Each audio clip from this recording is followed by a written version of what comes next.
नमस्कार, मैं हूं AK कश्यप। आज बात करेंगे विश्व के सबसे शक्तिशाली देश अमेरिका के बारे में। अमेरिका के राष्ट्रपति डोनाल्ड ट्रंप का अगर फ़ोन किसी देश के वित्त मंत्री या प्रधानमंत्री के पास जाए और ये कहा जाए कि अगर तुम मुझे नोबेल पुरस्कार नहीं दोगे तो तुम पर हम टैरिफ लगा देंगे।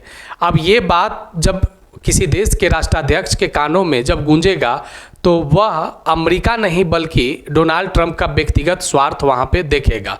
हाल ही में कुछ ऐसा ही मसला देखने को मिला है। नॉर्वे के वित्त मंत्री के पास अमेरिका के राष्ट्रपति के कार्यालय से फ़ोन गया और उसमें ये कहा गया कि तुम अगर नोबेल पुरस्कार ट्रंप को नहीं दोगे तो तुम पर 25% से अधिक टैरिफ लगा देंगे। अब ये बात कर रहे हैं जिस नॉर्वे के बारे में, ये नॉर्वे यूरोपियन देश है। अगर बात करें यहाँ पे कि डोनाल्ड ट्रंप की जो खास जो दिलचस्पी है वह नोबेल पुरस्कार को लेकर है। अब डोनाल्ड ट्रंप चाह रहे हैं कि हमें नोबेल पुरस्कार मिले और नोबेल पुरस्कार लेने के लिए इन्हें बनना पड़ेगा शांति दूत। अब क्या भारत ये स्वीकार करने को तैयार है कि डोनाल्ड ट्रंप वाकई जो है वह शांति दूत है? क्या रूस और चीन ये मानने को तैयार है कि डोनाल्ड ट्रंप शांति दूत है? अगर बात करें यहाँ पे कि जिस तरीके से भारत पर भी टैरिफ लगाया गया और एक ही बात मनवाने के लिए भारत के प्रधानमंत्री के सामने जो पेश किया गया कि किसी तरीके से भारत के प्रधानमंत्री ये स्वीकार करें कि भारत और पाकिस्तान के बीच जो युद्ध संघर्ष चल रहा था, ऑपरेशन सिंदूर जो भारत चला रहा था, उसे रुकवाने में डोनाल्ड ट्रंप का हाथ रहा है। लेकिन भारत ने अपनी शौर्य को दिखाते हुए, भारत ने अपने संप्रभुता को दिखाते हुए इस बात को स्वीकार नहीं किया और डोनाल्ड ट्रंप के दिल पे इसी बात को सबसे ज़्यादा चुभन हुआ कि भारत ये स्वीकार करने के लिए तैयार नहीं है कि भारत और पाकिस्तान के बीच जो सीज फायर है उसे अमेरिका के राष्ट्रपति डोनाल्ड ट्रंप ने करवाया है। खिसियाया डोनाल्ड ट्रंप और भारत पर टैरिफ लगा दिया। अब इसी चीज़ को समझना है यहाँ पे कि क्या नोबेल पुरस्कार की चाहत में यूरोप और एशियाई देशों को बर्बाद कर देना चाहते हैं ट्रंप? आखिर इनकी जो व्यक्तिगत स्वार्थ में दहल रहा है आपका एशियाई कंट्री और यूरोपीय कंट्री। जिस तरीके से रूस और यूक्रेन के बीच, जिस तरीके से भारत और चाइना के बीच, जिस तरीके से कंबोडिया और थाईलैंड के बीच, इजराइल और ईरान के बीच, ये जिस तरीके से अपने आप को स्थापित करने की कोशिश कर रहे हैं ट्रंप, ये इनके बिल्कुल एक ही स्वार्थ को लेकर है, वह है कि ये किसी तरीके से नोबेल पुरस्कार को प्राप्त कर ले।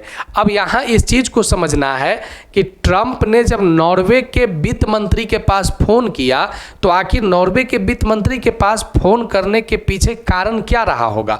अब इस चीज़ को समझने के लिए हमें चलना पड़ेगा। नोबेल पुरस्कार जो देश प्रदान करता है वह है नॉर्वे। अब नॉर्वे के संसद के द्वारा जो नोबेल पुरस्कार अलग अलग सेक्टर में दिए जाते हैं उसमें शांति के सेक्टर में भी नोबेल पुरस्कार प्रदान किया जाता है। अब नॉर्वे के संसद में इस बात को मनवाने के जिद पे डोनाल्ड ट्रंप अड़ गए हैं। अगर ऐसा नॉर्वे नहीं करता है तो उस पर भी टैरिफ का खेल अमेरिका खेल देगा।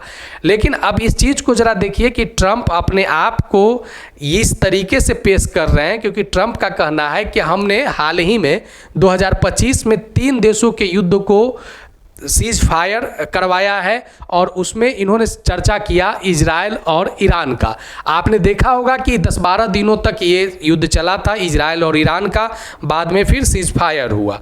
अब देखिए इन्होंने फिर कहा कि थाईलैंड और कंबोडिया का युद्ध को हमने रुकवाया है और जो ऑपरेशन सिंदूर भारत चला रहा था उसमें भी डोनाल्ड ट्रंप अपने हाथ को उठवाने के लिए भारत के तरफ पर दबाव बनाए। लेकिन इंडिया इस बात को स्वीकार, यानी भारत इस बात को स्वीकार नहीं किया कि ट्रंप के कहने पे हमने सीज फायर किया है।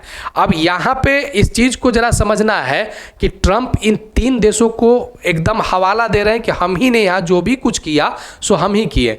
अब यहाँ पे इस चीज़ को लेकर ये चाह रहे हैं कि किसी तरीके से हमें नोबेल मिल जाए। और इन्होंने नॉर्वे में जब ये जो प्रेशर बनाया है, उनका तर्क है कि अमेरिका के अभी तक 4 राष्ट्रपति को शांति के क्षेत्र में नोबेल पुरस्कार मिला है, जिसमें से 3 व्यक्ति जो पद पे रहते हुए, और एक जो सबसे लास्ट में बराक ओबामा का नाम आपने सुना होगा।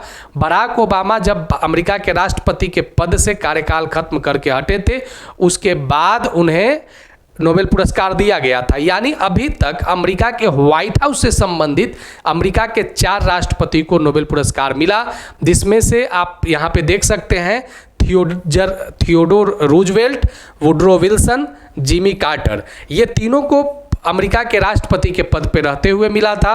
और बराक ओबामा को नोबेल शांति पुरस्कार तब मिला था जब ये राष्ट्रपति के पद से पदच्युत हो गए थे, हट गए थे। अब यहाँ पे जो ट्रंप की चाहत है कि व्हाइट हाउस से संबंधित वे 5वां व्यक्ति होना चाहते हैं कि किसी तरीके से हम बराक ओबामा के बाद 5वें व्यक्ति हो जाएं और ख़ास करके पद पे रहते हो जाएं, ये इनकी दिली इच्छा है। अब इस बात को अलग अलग वहाँ के जो नॉर्वे के बिजनेस अखबार है डेग्नस, वहाँ पे भी इस बात को प्रिंट किया गया है, न्यूज़ में लाया गया है। अमेरिका के राष्ट्रपति की कहावत वही चरितार्थ हो रही है कि खिसियानी बिल्ली खंभा नोचे। टैरिफ की खेल में नोबेल पाने की चाहत अमेरिका के राष्ट्रपति ने यूरोपीय देश और एशियाई देशों के साथ एक भद्दा मजाक बना रखा है। तो मिलेंगे आगे फिर नेक्स्ट वीडियो में। बराक ओबामा की जो व्यक्तिगत चाहत है, इस चाहत में कैसे अमेरिका और कैसे यूरोप और एशियाई देशों के शेयर बाजार, कैसे यहाँ की अर्थव्यवस्था प्रभावित हो रहे हैं, आगे भी चर्चा करेंगे। नए जुड़े हैं तो चैनल को जरूर सब्सक्राइब करके बेल आइकन को दबा दीजिएगा। वीडियो अच्छा लगा है तो लाइक शेयर जरूर कर दीजिएगा। सुझाव होगा तो आप कमेंट में लिखिएगा। मिलेंगे आगे नेक्स्ट वीडियो नेक्स्ट टॉपिक में। धन्यवाद।